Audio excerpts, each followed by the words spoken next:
Төрөбаев, коалиция чогулуп өкмөттү отставкага кетиргиле. Жогорку кеңештин депутаты Бакыт Төрөбаев өкмөттү отставкага кетирүүнү талап кылды. Бул тууралуу ал бүгүнкү жыйында айтты. Депутат Иса Өмүркуловго кайрылып, өкмөттү отставкага кетирүүнү же коалицияны таратуу боюнча чечкиндүү кадам жасоого чакырды. Иса Шейшенкулович, бул сиздердин коалиция, адам өлтүрүүлөр көбөйдү, аймактарда шахталардагы өлүмдөр, жасалма паспорттор чыгып жатат. Бюджет толбой жатат, көмүрдүн баасы өсүүдө, электр энергиянын тарифин жогорулатуу боюнча сөз болуп жатат. Жоопкерчилик кайда? Ошон үчүн коалиция чогулуп өкмөттүн отставкага кетиргиле же өзүңөр кеткиле, башка коалиция куралы, деди Бакыт Төрөбаев. Иса Өмүркулов өкмөттүн отчетун угалы деп жооп берди. Сиздер дагы баа берип сунуш берсеңер болот. Силер дагы бюджет боюнча доклад даярдагыла.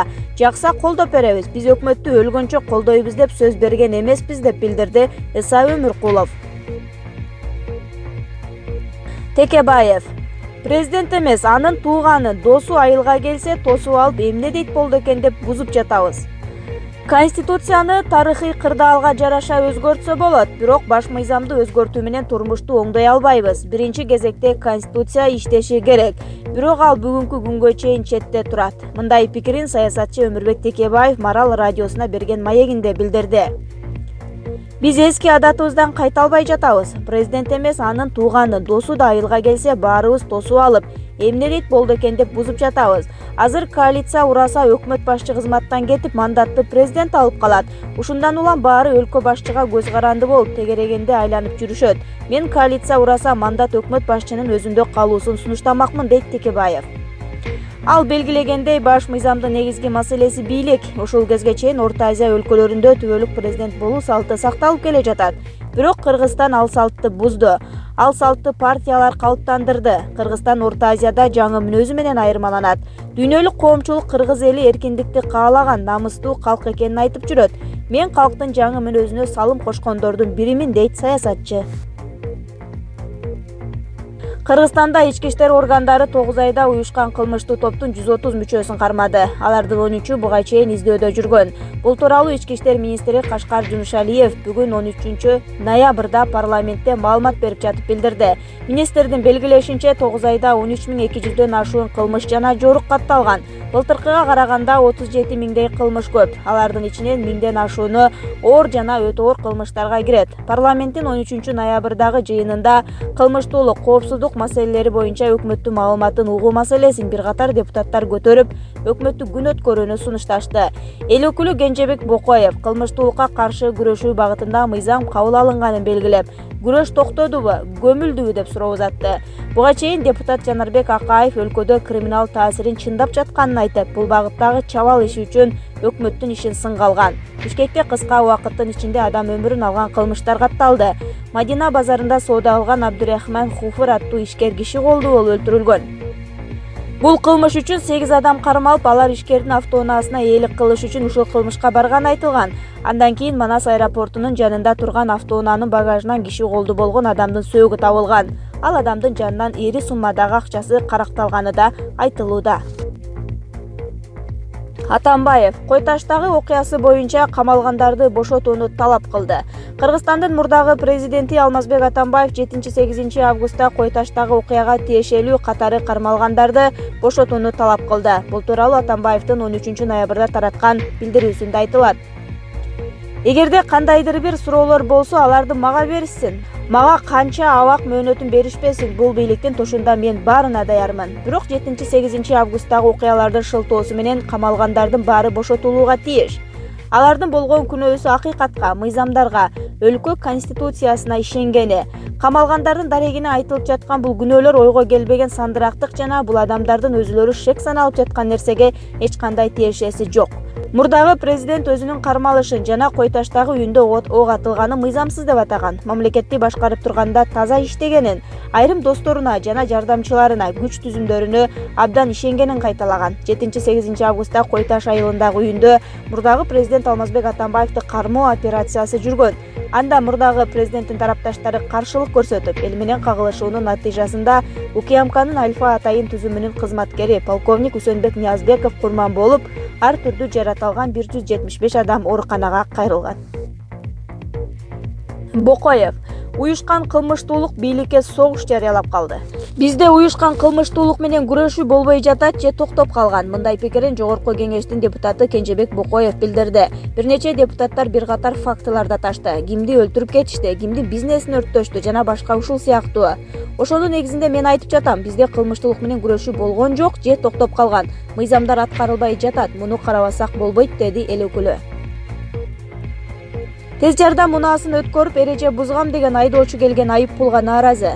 Тез жардам кызматынын унаасын өткөрүү үчүн жол кыймылынын эрежесин бузууга туура келип, ал үчүн айып салынганын шаар тургуну репортерго билдирген.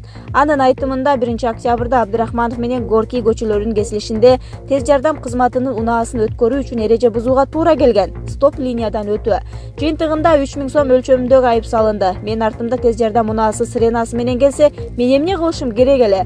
Бактылуулук катын жиберип жатканда атайын эреже бузбаганымды көрүшкөн жокпу, деди ал.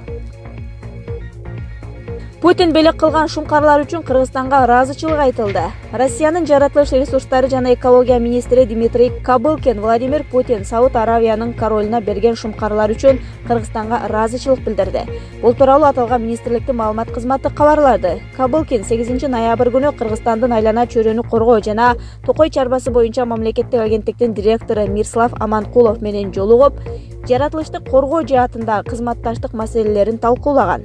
Кабылкин тартуу үчүн алынган шумкарларды жөнөтүүгө берилген уруксат жана документтерин даярдоо боюнча жоопкерчиликтүү вазыйпаны так аткарылганы үчүн Кыргызстандын тийиштүү кызматтарына ыраазычылык билдирди. Шумкарлар Россия президенти Владимир Путиндин жакынкы чыгышка болгон расмий сапарынын алкагында белекке берилген деп айтылат маалыматта.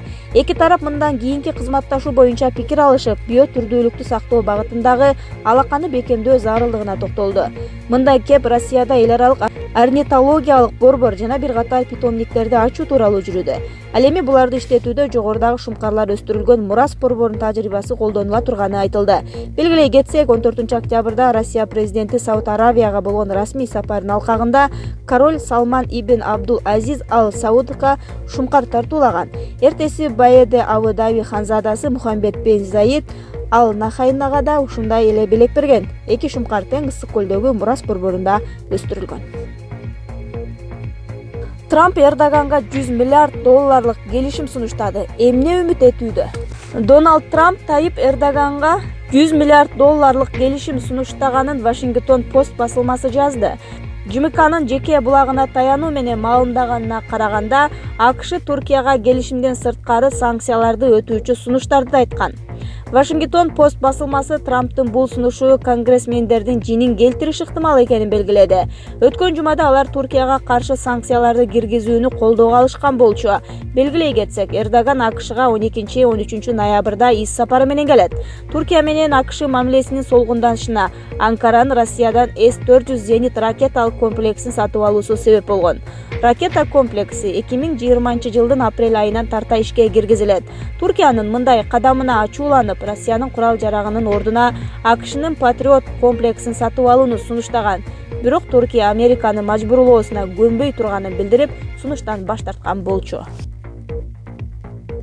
Хабиб Нурмагомедов Путин менен жолугушуусу тууралуу айтып берди. Жеңил салмактагы ЮСВ уюмунун чемпиону Хабиб Нурмагомедов Орусиянын өлкө башчысы Владимир Путин менен жолугушуу учурундагы сүйлөшүүсү тууралуу жергиликтүү телеканалдардын бирине маек берип жатып айтты. Бул тууралуу орусиялык басма булактары жазышты. Айтымында анын көз карашы боюнча Путин катуу чарчап жүрөт. Владимир Путинди 1-2 жолу жолугушуу учурунда көрүп, менде ал жашоодогу кээ бир кырдаалдардан абдан чарчагандай сезилди. Мен андан бул тууралуу сурадым. Путин мага спорт менен машыгып, сууда сүзүп, дени сак жашоо образын карманып жашай турганын айтты. Булардын баары андагы стресстен арылууга жакшы жардам берет экен деп билдирген Нурмагомедов. Путиндин анын суроосуна жооп бергени тууралуу. Александр Кристинин ишенип койгула, эртең Японияга оңой оюң болбойт. Бүгүн 13 ноябрда Кыргыз өлкөсү менен Япониянын футболдук беттеш алдындагы маалымат жыйын өттү. Анда Кыргыз өлкөсүнүн башкы машыктыруучусу Александр Кристинин эртеңки оюн Японияга оңой болбойт экендигин айтты. Япония командасын сыйлайбыз. Ар бир команданын алсыз жактары бар. Биз аны колдонгонго аракет кылабыз. Биз атаандашыбызды жакшы эле талдадык. Ишенип койгула, эртеңки оюн Японияга оңойго турбайт. Алардын ортоңку бөлүгүндө Накадзима менен Акано гана эмес, бардык позицияда ойногон футболчулары күчтүү. Алардын ар бирин бөлүп караганга болбойт, деди ал.